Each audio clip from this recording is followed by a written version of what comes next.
The Pokemon Sword and Shield anime is only months away. Even more importantly, the game's coming out in a few days. So it is my job to talk about what everyone wants to know when it comes to the anime. The most fun predictions in the world. What will Ash Ketchum's team be in Pokemon Sword and Shield?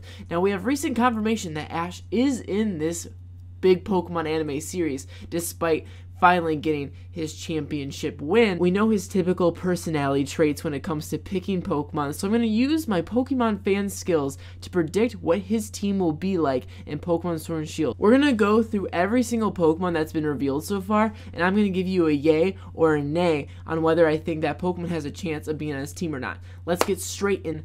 Of course, Pikachu is going to be his partner Pokemon yet again, so we can put Pikachu right at spot number 1. But spot number 2 gets a little more interesting with some pesky little boys and girls. I don't know what gen. First up, the starters, Grookey, Scorbunny, and Sobble. Now, when we got a promotional picture for the Sword and Shield anime, we saw the new rival, friend, guy, whatever you want to call him, whatever Ash's sidekick of the series is. He's got the red on him. You know he's got a Scorbunny, and that Scorbunny is running right behind him. So Ash will definitely not have a Scorbunny. Now, Ash, he breaks the rules. He's a rule breaker. He likes to have more than one starter a lot of the times. Sometimes, hell, he has all 3 of the starters. That's so unfair. No one else can have a starter Pokemon but him. In this series, I believe he will have more than one starter yet again, and I think he will definitely have Grookey. No matter what, I look at Grookey and I see Ash Ketchum, and then I see Sobble, and I see the personality of Sobble, and I think Ash relates to him. I think Ash is always gonna be that little kid crying. He's always 10 years old. Sobble's always a 10-year-old crying about something. I don't know. I think that personality of Sobble is so unique, and they can do so much with it in the anime that I think Ash will definitely have it on his team. The next 2, the legendary Pokemon, obviously, I don't think he'll have Zacian or Zamazenta. He'll definitely interact with those bad boys. Next up, Gossifleur and Eldegoss. I'm going to give these 2 a big boot. Ash typically doesn't go for the super feminine plants of the world. He doesn't go for the blossom. So I'm going to give Gossifleur and Eldegoss the boot on this one. Wooloo, I just look at Wooloo as kind of like a meme of this generation. I look at Wooloo kind of like I look at other cute, aw, look at that Plusle and Minun type thing. I don't know. Look at Bidoof. I don't know. I don't see Wooloo being on his team. And also, Wooloo has a really big part of the story of the first town. And there's a bunch of Wooloo hopping around. Like, there's so many Wooloos. And typically when there's, like, a ton of one Pokemon, I don't think Ash really seems to go for it. You know what I mean? Like, he's a little bit of an edgelord. He's pretty basic, Ash Ketchum. But he gets down and dirty with some crazy picks. I think Wooloo's too obvious and too generic for him. So I'm going to go with a boot on Wooloo. Corviknight, I'm going with a big time toot on this one. I think it will for sure be on Ash's team. He typically goes for the regional bird, Toucanon. He goes for Staraptor. He went for Noctowl. He went for Pidgeot. He always goes for the big birdie, and I think he will definitely go for those big wings. Dreadnought. I don't know. Something about its color scheme, its face, something about seeing the personalities of Sobble, Grookey, Corviknight, and the other Pokemon I'm going to put on this list. I think Dreadnought kind of has a personality that would work for Ash's team. I don't know. It seems like a Pokemon that would be on his team. I think if Brock was still, if Brock was still casual friends with Ash, if he was, a lump on a log next to him this generation, I could see him going to Brock. But I kind of see Dreadnought going for him. Pokemon like him in the past, Terra, Crocodile, even Donphan and Grimer, like, kind of those big, kind of like scary, not that appealing type Gliscor.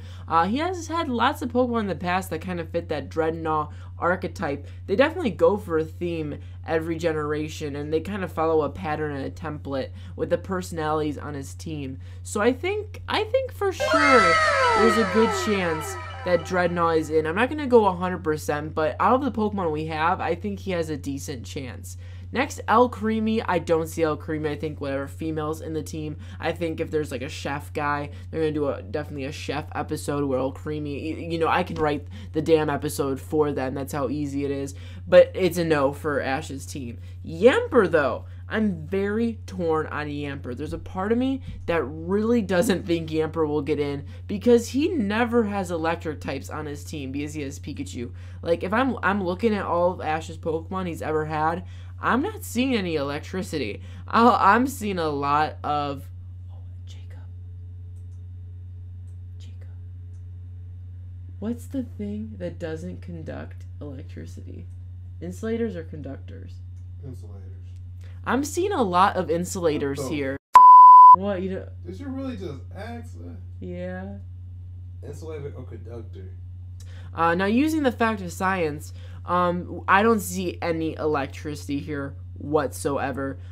So, I don't know. Yamper seems like an Ash type of Pokemon, though.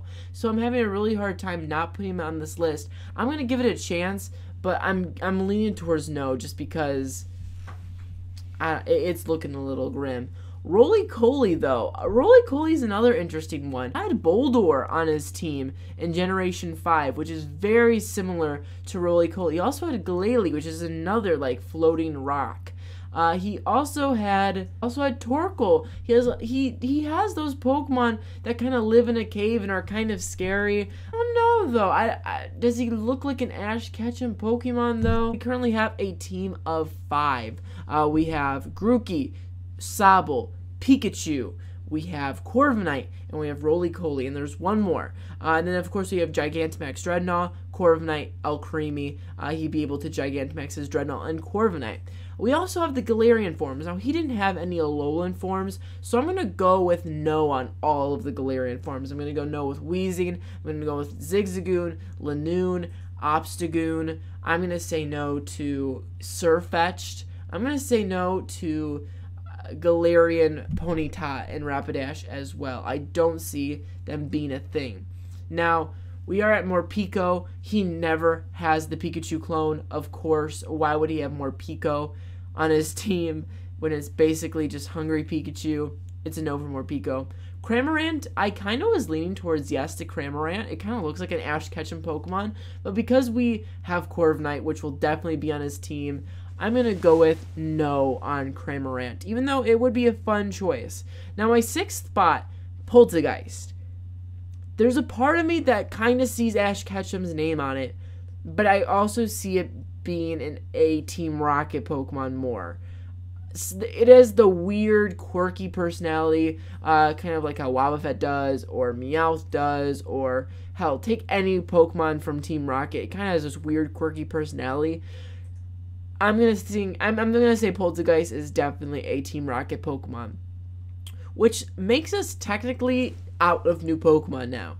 But we have the Gigantamax forms, and when we look at the Gigantamax forms, there's a Gigantamax Charizard, and there's a Gigantamax Butterfree. He also has a Gigantamax Pikachu. Obviously, his Pokemon, his Pikachu, will Gigantamax. But I'm looking at Butterfree, I'm looking at Charizard, and I really think they're going to do something with it.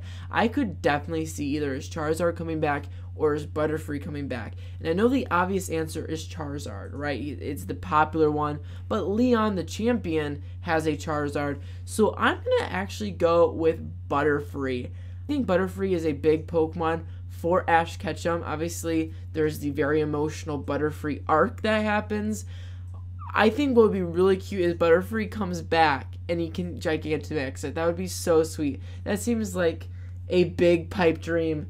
Our special guest that's offset right now is giving me the stink eye over this choice.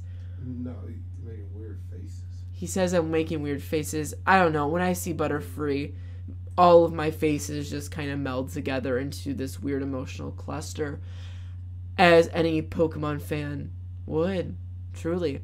So I think this whole arc where Butterfree comes back and like Butterfree Gigantamaxes would be so cool. This kind of sounds like a pipe dream. But if I had to make an Ash Ketchum team out of the 2025 newish Pokemon we have right now, that would be the 6. And I think you could bet on most of them. I think Grookey, Sobble, Corviknight, I think those 3 are locked in. bought and paid for. Okay, no taxes. Tax is exempt. He owns them. It's his. He doesn't have to worry about it. Those three for sure. I think Dreadnought is a very big contender. I just see it for some reason. I really do. And I think Roly-Poly has a chance. And I think the whole Butterfree thing, it's a fun little cute idea. I really hope that works. But if not, there are still like probably 50 to 70, maybe even 100 new Galarian, Galar Pokemon that have not been revealed yet. They could definitely be part of Ash's team. I'm not going to take that away. Obviously, I'm not going to be dumb and say... I'm not going to be dumb and say that that's not going to happen, because there's a very good chance that is the case, that there's unrevealed Pokemon that are on his team. But if I had to make a team out of the current Pokemon pool, that's what it would be. And I hope you had fun going on this ride with me. If you had to predict Ash Ketchum's team, comment down below what 6 Pokemon you'd give him. You are Ash's groomer, okay? You are given the button. You can press the button and tell him what Pokemon is on his team. What would it be? And if you like this video, make sure to subscribe and ring the bell so you never miss out on more Nikachu videos. I'll see you guys next time, and when we get all of the Pokemon revealed, I will redo this video with my updated predictions. And I'll also do what my team's going to be for Sword and Shield. Ooh la la. I'll see you guys next time. Goodbye.